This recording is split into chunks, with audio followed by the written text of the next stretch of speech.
Assalamu alaikum dear students, class 4th subject EVS chapter 2 living and non-living things.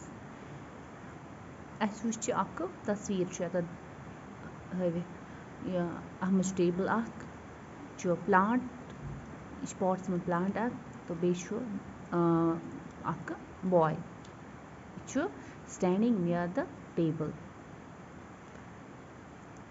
The atmaz which asye कि यह यान step त्रे पकान broken क्या table या प्लांट यह पक स्टेप ब्रोकन कह तो यह हेका पकित कि यान हेका पकित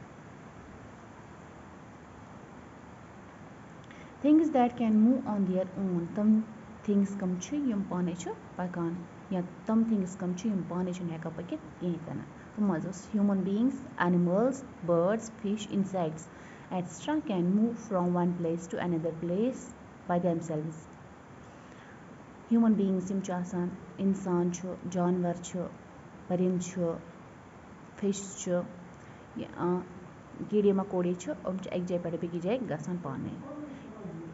Some other things like a rope, a car, a stone, a pencil, a shoe, etc. cannot move on their own from one place to another. कह चीज तम मनो कार तथ मजन कन पेंसिल शूज अम एक जाय पे बेकि जाय पाने गसान कहीं.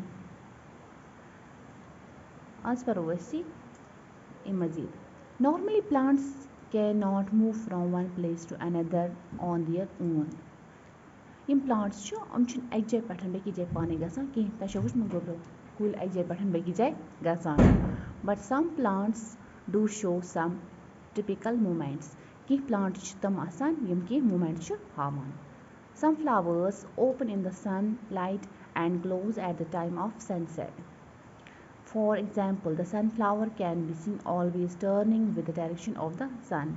कह flower तम यम स्पीडन आफ्ताब खसान तम ओपन गसान या आफ्ताब लोसान क्लोज गसान तम तथ मज मिसाल दितो सनफ्लावर डायरेक्शन चेंज करान स्पीड आफ्ताब खोत पन डायरेक्शन चेंज करान इस काल आफ्ताब लोसान तह.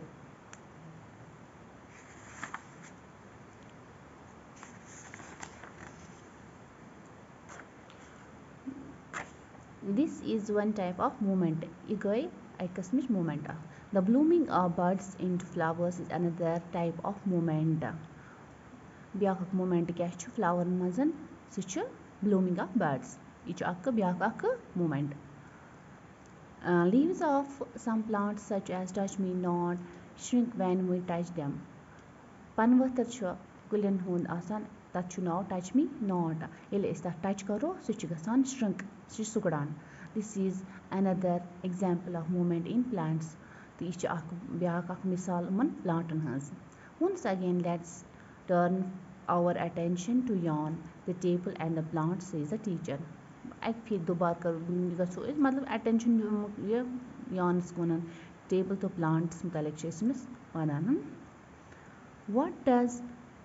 What things does yarn need to stay alive?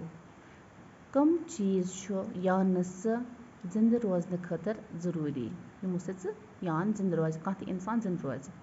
He needs air, water and food to live. प्रथ कस इंसानस हवच आबच तो गजहच जरूरत जिंद रोजन खतर. What things does a plant need to stay alive? या प्लांट वो प्लांट्स कम चीज मतलब जिंद रोजन खतर जरूरी. A plant also needs air, water and food. इस plant अमिस हवच आबच तो गजहच जरूरत. However, plants make their own food in the sunlight. इस plant यह पन गजा पाने तैयार कराना in the presence of sunlight. ये sunlight मतलब आफ्ताब लाइट आस तो पन गजा तैयार कराई पाने. They need carbon dioxide, water and mineral salts to make their food. तमिश पेवान पन गजा बनाने खतर कमन चीजन हज जरूरत. Carbon dioxide, water, mineral salts ये पन गजा ये पाने बनावान. They get carbon dioxide from the atmosphere. Carbon dioxide का गस हासिल ये गसान हासिल atmosphere मजन. water and mineral salts are taken from the soil through the roots. Yus water to mineral salt आसान इसी हासिल गसान अमिस कति जमीन मज रूट थ्रू ये salt तो बे water mineral salt बे water हासिल गसान. शुक्रिया.